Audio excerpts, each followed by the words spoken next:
Oh, that went up my nose.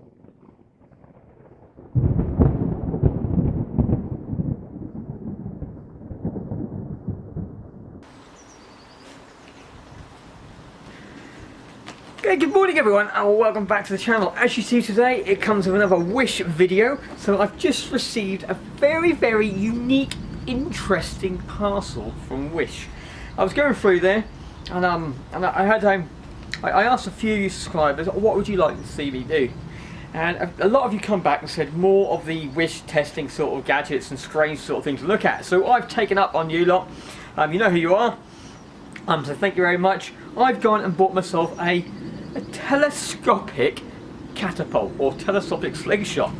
So the packaging, I do believe it came to about £24. I'll put a little picture like I usually do just up here. I bought 2 slingshot bands. I bought the tub of ammo, what comes with it as well. These are very small, very small, which is probably for this. So we've got some little ball bearings inside there. But the creme de la creme is what you're all been looking for, is what is a telescopic catapult or slingshot. I asked the same question. So we've got a little handle,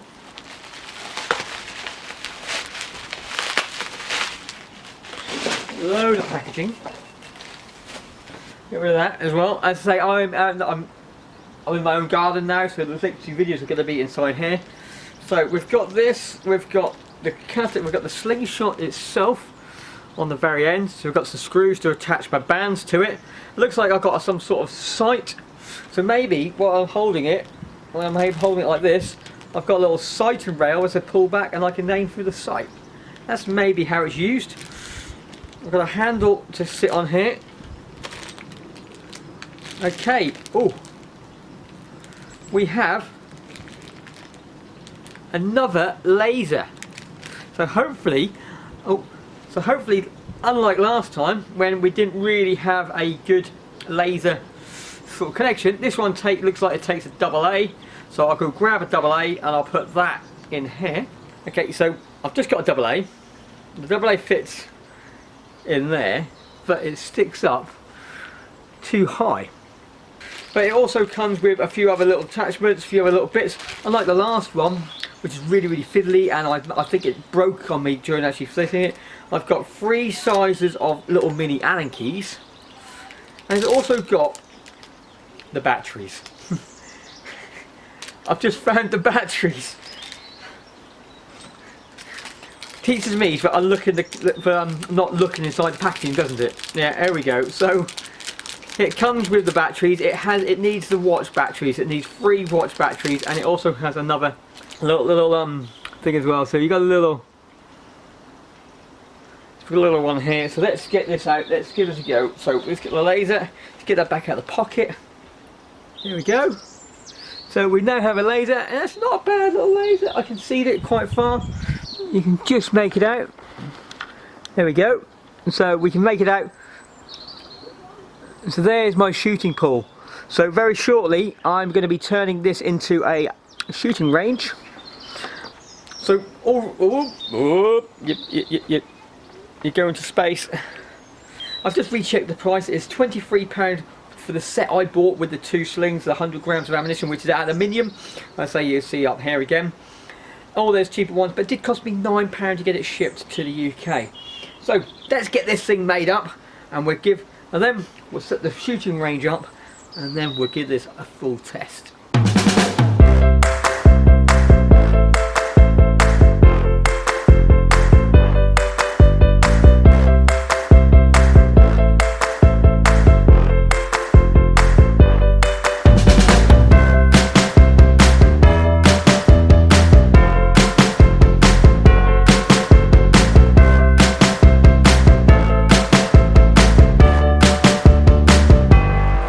Okay, so I've put it together how I think you should put it together.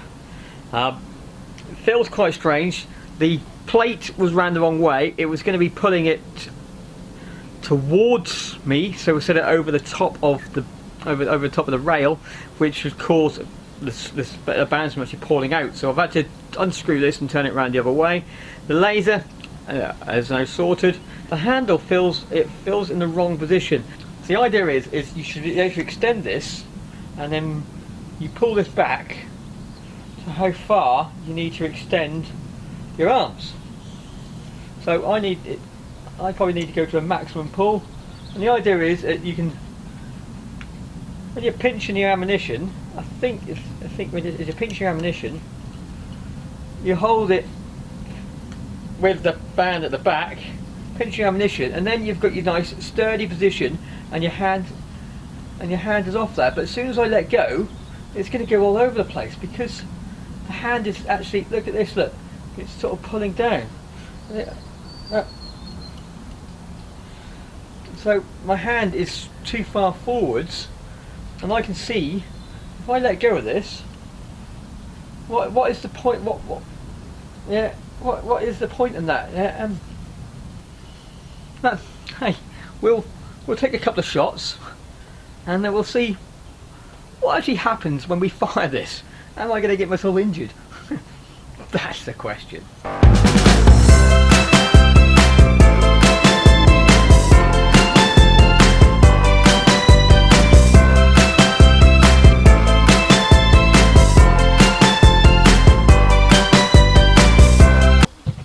Oh, the sun is awful today. Right, so we built it. The range is up, the range is up, and now we are going to go for our first test to see exactly what is this thing like. So I've had a look at a few of the photos of using this, and all the photos seem to have it set up like this over the edge, and they're looking like this in the sky. You think, well, okay, hunting, yes, I get that, but what on earth are you going to do when it's set like that? Yeah, other than getting one of the balls they give you, which are aluminium, so I can't even pick them up with my magnet, is putting it into a little slot. Ooh. I'll then put it into a little slot there. Can't really. The only thing I can think of is maybe if you put it back, maybe if you pinch it, you pinch the ammunition, you put it back, and you hold on to it, which means now I haven't got a lot of pressure on my arms holding it. So I think that's the only thing I can really think of. And now I've got my little laser, sort of, I can then turn my laser on and off when I want to. Yeah, so you can get the old laser on you, and then we can just turn around and give it a go. So first shot, laser in the centre.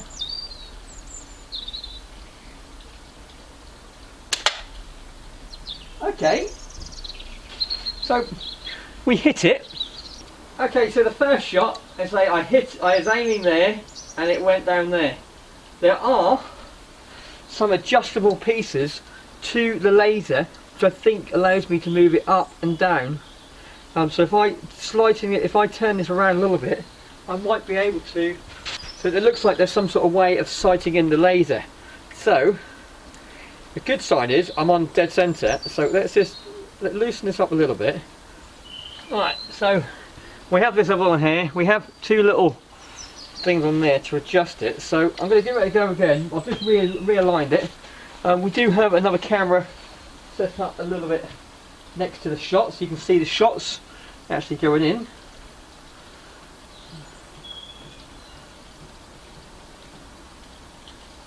Right, so I grabbed it last time, so I held it nice and easy. Let's put this laser on again. Yeah, we just line up the laser in the centre, and then we just release. And this time it went slightly high. So, yeah, the only advantage is it's going to be accurate every single time.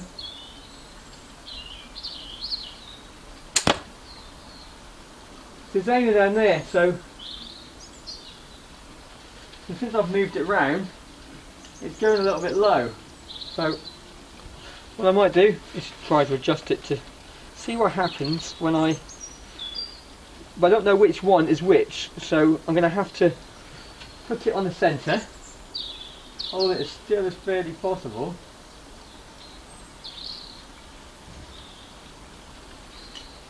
I'll put it all the way back. I'll aim.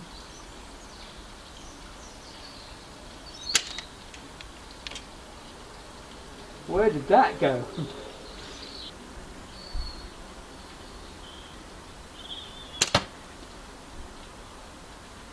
Right.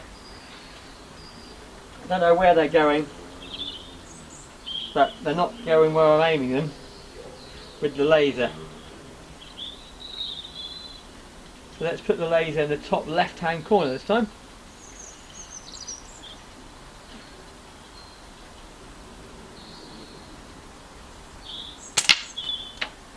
Right, I hit the wood and it came back.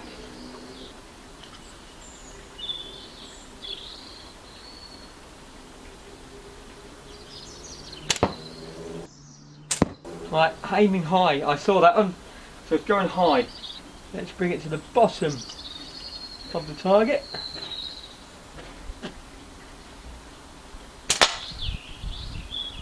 Right, so I aimed there. Right, and it hit up there. Right, so we can see on the laser now, so I aimed on there and it landed just up there. So I am that much higher, so when I was aiming there it was going above it. So I need to bring this sight down. I'm going to do one more at that location just to see, am I actually in that location.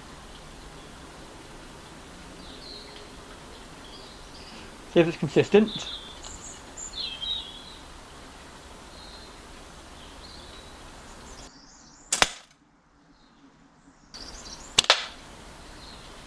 There we go, yeah, up there again. So I aimed about there and it's going up there. Okay, so what I have here is a big shadow of me as well, but I've just found a bit of old foam and I've propped the laser inside a little gap inside there. Right, on the cardboard box, you don't know if you can make it out too well on the camera, but there is a red dot. So I know that when I was aiming at the bottom of the target, I was shooting up here. So I need to bring the target down. So I'm going to use the screws and just watch the red dot on there to see which way it's actually going. Right, so I'm going to mark where it is at the moment. Yeah, so the dot's there. So I need to move it down. Right, so. Okay, so that screw moves it left and right. So that means the up and down screw is actually the one underneath it.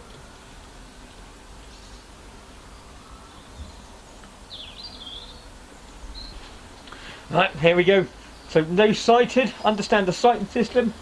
We've got that, so now hopefully if I aim in the dead centre, I should be seeing the targets inside the dead centre. Well, or give or take, because I don't know roughly what the calibration is and how far it moves and that sort of stuff, but I went above it again. Well, that hit me in the foot. The shooter's still going above. Right, so let's aim at the bottom. That went there. So I've readjusted this. And the catapult itself is quite a nice little design. I like the laser sort of on it. It's just this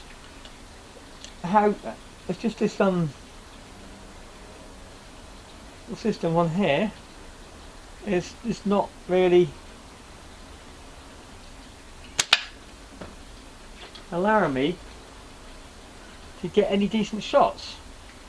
It's making it easy to hold it because there's no pressure on my arms anymore. But I'm hitting the wood somewhere above it, and let's aim below it. Let's aim at the bottom of the target and see what happens. No. So I was hitting it when my thing was the other way around, wasn't I? So let's have a look at that. So I'm gonna readjust that and turn it round again, because I was hitting the target with the laser when it's the other way around. Oh. Oh. Oh. Oh, that went up my nose. It slipped and that bit went right up my nose. Oh.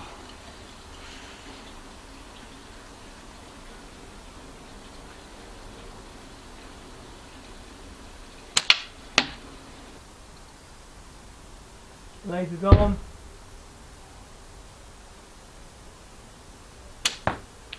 High. It's shooting high.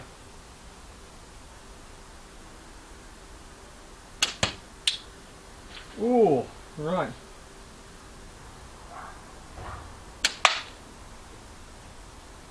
Okay.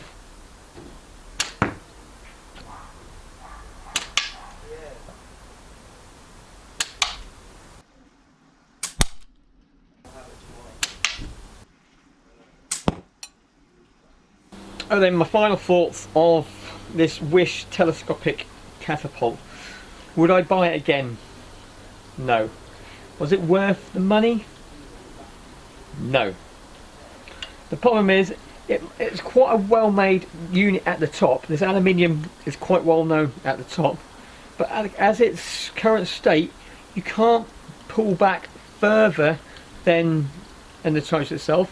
So when you're trying to, if you're trying to aim at different angles, because your hand's so far away from the main bit of it, yes, really hard to hold it. But the advantages though is if you haven't got a strong arm and that sort of stuff to hold it, and you've got big targets, if you're doing it with kids and that sort of thing, and lots of bottles sort of rigged up on a bench, you can adjust it to the height of them, and they can pull it back to how far they need to put it back, and then it's going to help them hold that without having to worry about trying to stress and get their arm wiggling all over the place. So that's okay, but you can't have it at the short distance because you need to have it at the draw length as well. So maybe it was designed that you can hold it at the same time once you pinch it, and you can draw back, and as you draw back you've got that added pressure sort of holding on to it, but the pictures stay all showing that, and there's a little indentation in there to have your kit. And if you do that, it's going to go all over the place, isn't it? You can't push it off, you can't release it, the pressure's too much. So that little bit over there, the laser quality is a lot better than the other laser qualities which I've had. Just can't get it to zero in. When I was down here, it moved, and then I went over there and it just didn't go in. I reckon maybe another half an hour, 2 hours of playing around with it, I might be able to get it to work. The handle position, again, play around with that. But the photos had the screws on that side, and but if you look at the clips though, yeah, that means it'll be pulling towards there, which is rounded. Yes, I do say it is rounded. That might make a better sort of thing, but it's pulling away from it. My experience is always you want to pull the bands over top of the catapult or the slingshot. So what would you do? Would you turn it around? Shall I try it with turning it around? There's nothing going to hurt. If you wanted to see that, put a comment down below. The band tension is actually quite nice. I quite like the band tension. They've got some good elasticity to that. The telescopicness is quite robust. It does lock itself in and hold it in place. And so it could be a good fun toy, but hunting or anything like that, or any proper shooting, no, I wouldn't rely on something like this. When it comes to the ammunition, it said it was aluminium, 10mm aluminium balls, and it come with 100 grams. I fired probably about 30-40 balls, and some of them rebounded back, as you saw. I heard it hit me on the foot, hit the walls around here as it hit over there. When they do rebound back or hit a solid surface, a couple of things happen to them. They're not reusable, unlike the steel ball bearings. On the first one I've got, I don't know if you see, there's a little nick just on the top of that one, but this one, But this one, you can actually see the whole course. It's taken a whole lot out of it, and it's just, it said they're aluminium, but they look more to me like clay. Yeah, like clay balls with maybe a little coating. Yeah, you can pick them off. And what also told me it was more like to be clay than aluminium, as advertised, is when I went through my catch box. Look at all that. Yeah, so the metal bits are from my target shooting with air rifles, but all the clay particles and all that sort of stuff. So where it says aluminium, I think they are more likely to be clay, which is quite good, because if you are missing the target and not being able to collect your shots, at least you know they are not going to damage the environment. They're going to biodegrade because they're going to break up, or be no evidence of actual lead shots or steel shot ball bearings everywhere. So if you like this sort of thing, just remember to like and subscribe, put a comment down below, and I'll see what other fun, unique things I can find on Wish to put them through the test, so you don't have to. Until then, just remember, it's better to be one with the wilderness than to fight the struggle. Until the next video, see you then. Bye for now.